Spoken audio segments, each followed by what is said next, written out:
Raising independent kids without losing your mind. Yes, the goal is functioning adults, not lifelong dependents, and parents today are more involved than ever, and that relates to more exhausted than ever. All right, teaching independence isn't about stepping back completely, it's about stepping back strategically, and Julia Grieve joins us this morning with some tips on setting your kids down an independent path. Julia, good morning to you. Good morning. Okay, and your first tip is all about a bit of a mind shift. Yes, that's where it's going to really start, is right with us as the parents. We need to have that shift.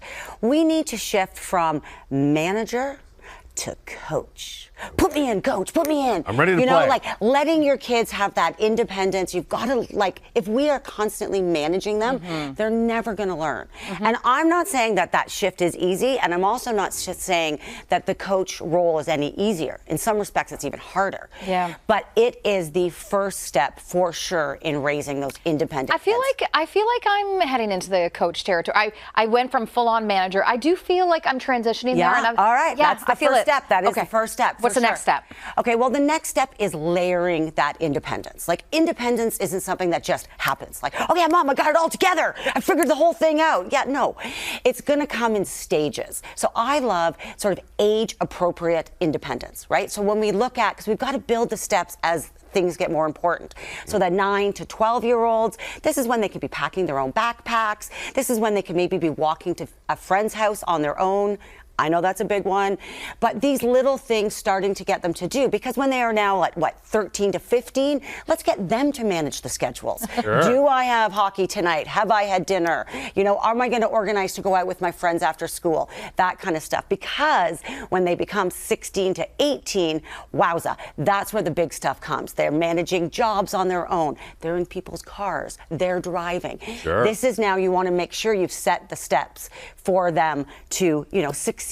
Okay, so they're gaining independence a little bit by bit, but that can be kind of nerve-wracking for parents, right? Oh my God, like that's the biggest thing. People say it's, you know, all parents. It's so nerve-wracking, especially when safety's involved, right? So that's why I always like to say, give freedom with guardrails, right? Smart guardrails.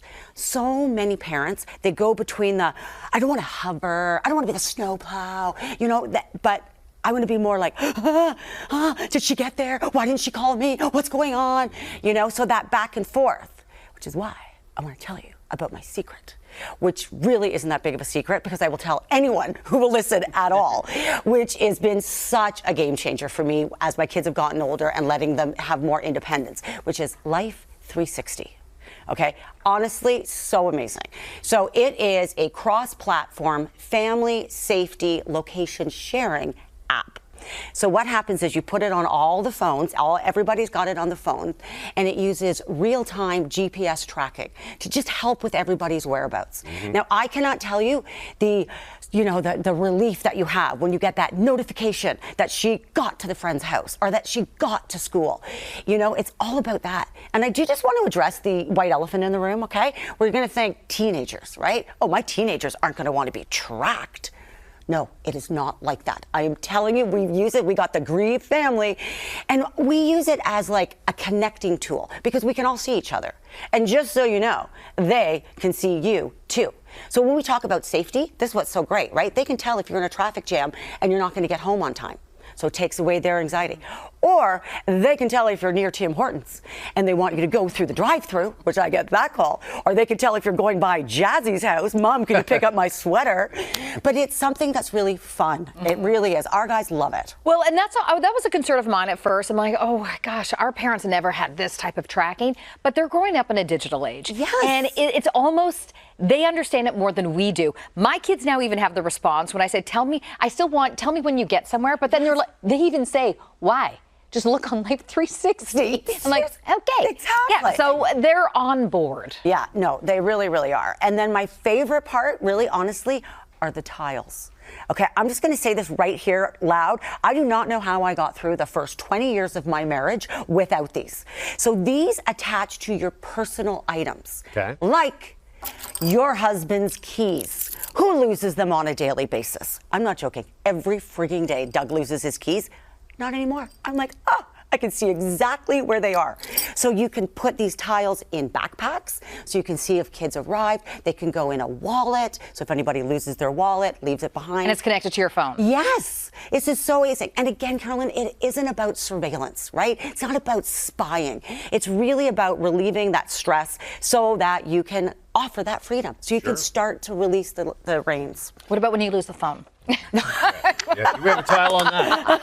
And if we do, we'll track that. So, all right, you got one last tip for us? Well, it's really teaching that problem solving, right? I can tell you the independence killer right away is the immediate parent solve. It's so much easier for you to pick up the phone and call the teacher and call the coach and call that parent of that kid that said what to my kid, but coach, we're not doing those things anymore. How are you feeling about this? What do you want to say to Miss Matthews about your homework? Relieving that. So again, that's why these tools are going to really come in handy, because one of the biggest things that stops kids' independence is parent anxiety. So if we can start to manage that anxiety, we are off to the races, my friends. There you go. Off to the races. All right, great tips. Thank you, Julia. This portion of the morning show is brought to you by Life 360. Learn more at life360.com.